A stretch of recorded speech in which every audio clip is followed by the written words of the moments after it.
A paz do Senhor Jesus, mais um dia para entrarmos no devocional que o Senhor vai falar ao nosso coração. E eu quero convidar você a, se possível, abrir a sua Bíblia no livro de Ezequiel, capítulo 37, a partir do versículo 1, que o tema do nosso devocional de hoje é apenas profetize. E a palavra do Senhor, ela diz assim: veio sobre mim a mão do Senhor, e o Senhor pelo Espírito me tirou e me pôs no meio de um vale que estava cheio de ossos, e me fez passar por toda a roda deles, e eis que eram muito numerosos sobre a face do vale, e eis que estavam sequíssimos. E me disse: filho do homem, porventura viverão esses ossos? E eu disse: Senhor Jeová, tu sabes. Então me disse: profetiza sobre esses ossos e dize-lhes: ossos seus, ouve a palavra do Senhor. Assim diz o Senhor Jeová a estes ossos: eis que eu faço entrar em vós o espírito e vivereis. E porei nervos sobre vós e farei crescer carne sobre vós. E sobre vós estenderei pele, e porei em vós o espírito e vivereis, e sabereis que eu sou o Senhor. Então profetizei como se me deu ordem, e houve um arruído, profetizando eu, e eis que se fez um reboliço, e os ossos se achegaram cada osso ao seu osso. E olhei, e eis que haviam nervos sobre eles, e cresceu a carne, e estendeu-se a pele sobre eles por cima, porém não havia neles espírito. E ele me disse: profetiza ao espírito, profetiza ao filho do homem, e dize ao espírito: assim diz o Senhor Jeová: vem dos quatro ventos, o espírito assopra sobre estes mortos e viverão. E profetizei com ele, como ele me deu ordem. Então o espírito entrou neles e viveram. E se puseram em pé um exército grande em extremo. Até aqui. Quando a gente vê essa passagem da Bíblia, do livro de Ezequiel, o que o Senhor mostra para mim e para você é sobre restauração. É uma palavra ao qual o Senhor mostra para mim e para você que haja o que houver, que possa até estar morto, mas se você crer, se você tiver fé e profetizar, ali haverá vida. Ezequiel, ele era um sacerdote do templo e ele foi levado a um cativeiro para a Babilônia. E de lá ele exerceu o seu ministério profético. Nesse período, o povo de Israel era prisioneiro de uma nação estrangeira, como diz no versículo 11. O estado de ânimo de Israel. Os ossos secaram, pereceu a esperança e estavam acabados, derrotados, exterminados. O versículo 11 diz assim: então me disse, filho do homem, estes ossos são toda a casa de Israel. Eis que dizem: os nossos olhos se secaram e pereceu a nossa esperança. Nós estamos cortados. Esta era a visão que Ezequiel tinha a respeito do povo israelita. Morte, desespero, sentimento de derrota. E foi nessa situação que Deus invocou convocou Ezequiel para profetizar. e de uma forma estranha, né? Que às vezes talvez eu e você talvez nem entenderíamos dessa forma que o Senhor convocou Ezequiel para fazer, e ele só diz: profetiza sobre os ossos secos. Profetizar, irmãos, sobre algo que já estavam mortos há muito tempo. É como uma experiência de uma vida que perdeu todo o interesse e o valor. A pessoa, quando ela morre, né, ela leva-se um tempo de decomposição, mas ali, quando o Senhor falou com Ezequiel, profetiza sobre os ossos secos, ali não existia mais carne, ali só existiam ossos. E a palavra do Senhor diz que quando Ezequiel ele começou a profetizar, os ossos começaram a se encaixar nos ossos corretos. Porque nós temos vários ossos. Nós temos os ossos da perna, nós temos os ossos do braço, nós temos os ossos do antebraço, da coxa. E quando a palavra do Senhor diz que Ezequiel profetizou, os ossos começaram a se encaixar nos ossos devidos. O osso do braço não foi para a perna, o osso da perna não foi para a cabeça. Os ossos se encaixaram perfeitamente. E às vezes, quando passamos por alguma situação na nossa vida, às vezes a vida possa nos trazer essa situação de perder o interesse. Às vezes, naquela vida que ela está tão desanimada, ela está tão frustrada, que nem mesmo o medo nela há. Porque o medo é um sinal de vida. Quando tudo pode parecer reduzido à ausência de vida, a silêncio, a morte, às vezes as pessoas podem dizer: está tudo acabado, não tem mais jeito, não tem como mais acontecer nada. É quando ele fala, profetiza sobre os ossos secos. Quando ele diz assim: filho do homem, porventura não tornarão a viver este homem? Deus pergunta a Ezequiel. E a resposta de Ezequiel foi: só tu sabes, ó Senhor. E Deus, com certeza, ele sabe.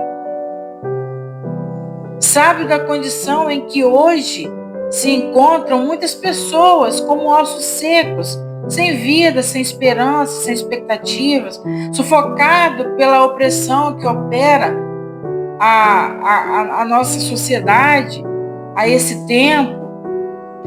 Mas em Ezequiel, eu e você temos mais uma vez Deus fazendo a sua obra criadora da mesma forma que fez em Gênesis. Porque para Deus a criação é um movimento contínuo. Ele cria, restaura, cria novamente, sempre que for necessário. Porque Jesus disse: eu sou a ressurreição e a vida. Quando Deus ordena a Ezequiel que profetize aos ossos, ele diz: ossos, ouçam. Nós vemos que é uma convocação às pessoas sem vida. É um grito de ânimo. É como se Deus estivesse falando para mim e para você: acorda, levanta. E nós precisamos ouvir. Mas às vezes nós estamos tão afogados nas nossas ambições que não podemos ouvir o chamado legítimo de Deus. A gente não ouve a sua voz, a gente não ouve a sua palavra. E por isso, quando se ouve, entende-se equivocadamente como um chamado à riqueza, ao poder, ao individualismo, mas são ossos secos, porque quem vive de forma distorcida a verdade do Evangelho, na verdade, não vive.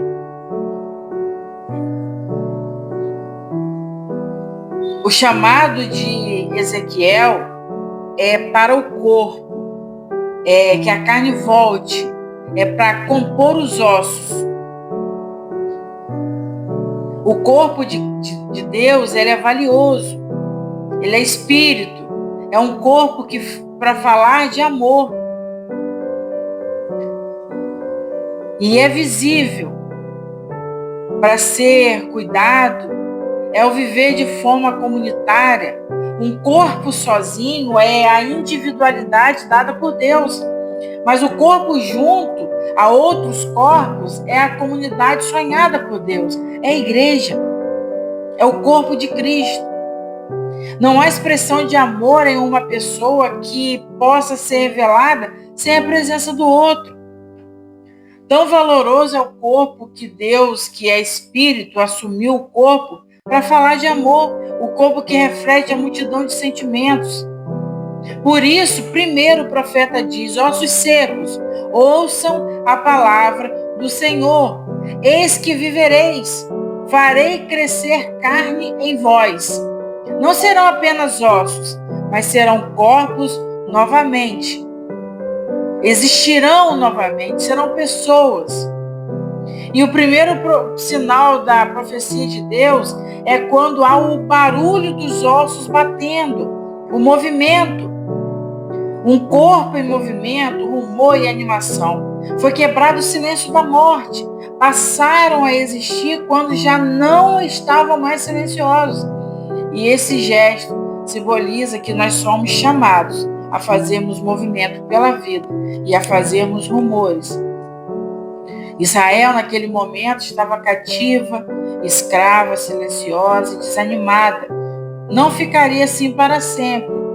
Teria o som da vida. Corpos unidos para a mudança. O povo de Deus é um povo preparado sempre para marchar e transformar, abrir a boca e alterar uma realidade de escravidão. Mas para isso é preciso ouvir o chamado e não ser mais ossos sem vidas, corpos separados. Quando lá em Gênesis o Senhor diz que ele soprou o Espírito para que o ser humano vivesse, quando ele deu o sopro da vida a Adão, que ele forma Adão, do barro, e depois ele sopra nas narinas de Adão o sopro da vida, para que ele vivesse. Ezequiel, ele invocou o mesmo Espírito, foi o mesmo sopro de vida, o mesmo vento criador, o mesmo Espírito vivificador. Esse vento, simplesmente como a graça de Deus, é o que dádiva, é o que dá inspiração, é coragem, é o que faz o corpo mover, lutar, é o que faz pensar, criar, é o que faz a alma transbordar em sentimentos únicos, é o que nos faz sonhar com o possível e com o impossível. O corpo recriado recebe a inspiração de vida, divina e caminha novamente. Esse vento traz o significado de ar em movimento. Como Jesus disse a Nicodemos, na escuridão da noite, o Espírito, o vento sopra onde quer, em quem ele quer. O vento misterioso que traz vida onde antes havia somente um vale de ossos secos, faz o corpo caminhar rumo ao horizonte a ser conquistado, a força da ressurreição. E a partir da inspiração do Espírito, volta a nascer a esperança. A escravidão dos corpos não é capaz de conter um espírito sonhador, porque a partir da aptidão de sonhar, a conquista da liberdade ganha um passo enorme para se concretizar. O que vem dos quatro ventos é o que sopra aos nossos ouvidos a verdade de Deus, verdade do reino da justiça. É disposição de mente e atitude. E Ezequiel nos faz assistir ao milagre do Espírito que vivifica. O Espírito entrou e eles viveram. Viveram para quê? Viveram para a vida. Pode parecer estranho, mas é assim, viver para a vida. O Espírito de Deus, ele nos abre os olhos para enxergar o que o Senhor quer fazer. Ele abre os olhos para nós vermos o impossível acontecer. Você acha que talvez se fosse eu e você, que o Senhor falasse, fala, profetiza, só abre a sua boca, profetiza sobre esse osso seco, será que como seria a sua fé? Irmãos, tudo é pela palavra. O Senhor começou fazendo tudo na palavra. O Senhor disse, haja luz, e houve luz. Ele disse ao mar que fosse até um certo lugar, e foi ali que o mar ficou. Tudo que o Senhor fez foi pela palavra. E isso nós vemos lá em Hebreus, capítulo 11, a partir do versículo 3. Pela fé entendemos que os mundos foram criados pela palavra de Deus, de modo que o visível não foi feito daquilo que se vê. Aqui ele está falando sobre fé. E está falando que tudo foi criado pela palavra de Deus. O Senhor falou. E está faltando o que para mim e para você abrir a boca e profetizar? Porque às vezes a gente abre a boca para murmurar, mas a gente não abre a boca para profetizar, para agradecer. Às vezes o que falta em nós é atitude, é fé, é confiança. Ezequiel, irmãos, era ser humano como eu e você. Ele era profeta, glória a Deus por isso, mas ele era ser humano como eu e você. E às vezes na sua vida hoje é um vale de ossos secos, você está tão desanimado, você está tão ferido, você está tão sem esperança que você nem tem mais vontade de profetizar, mas o Senhor está falando nesse dia para você hoje, profetiza. Abre a sua boca. Pela palavra o Senhor fez tudo. A palavra do Senhor diz em Provérbios que é através da nossa boca que provém a vida e a morte. E por que nós não abrimos a nossa boca para profetizar a vida? Para profetizar bênçãos? Para profetizar restauração? Para profetizar milagres acontecerem? Isso significa fé, irmãos. Confiança. E crendo que o Senhor é conosco. Amém? Então a palavra para você hoje é apenas profetize. Abra a sua boca. Fale. Se você às vezes é algo que você acha que está igual esse vale de ossos secos, que não tem mais vida, não tem mais esperança, é algo tão impossível, mas o Senhor diz, confia em mim e profetiza. Amém? Vamos estar orando para finalizarmos o devocional de hoje. Senhor, nosso Deus e Pai, graças eu te dou por mais um dia, Pai, podermos estar na Tua presença, podermos ouvir a Tua voz. Peço-te, ó Pai, que essa palavra chegue para as pessoas que precisam ouvir. Aquelas pessoas que necessitam, Pai, profetizar sobre algo que às vezes para elas está tão desacreditado, mas que elas vão confiar e crer no Senhor. A fé delas serão renovadas, restauradas, e elas verão o milagre acontecer aos olhos delas. Em nome de Jesus, Pai, abençoa cada um dos meus irmãos que ouvirão esse devocional e que eles sintam a vontade, o desejo de te buscar cada vez mais. Em nome de Jesus, ó Pai. Amém. Amém? Que o Senhor te abençoe, que essa palavra tenha falado ao seu coração, que você deseje cada vez mais conhecer mais de Cristo, conhecer mais de Deus, a vivenciar as maravilhas que Ele tem para a sua vida. Amém? Deus te abençoe.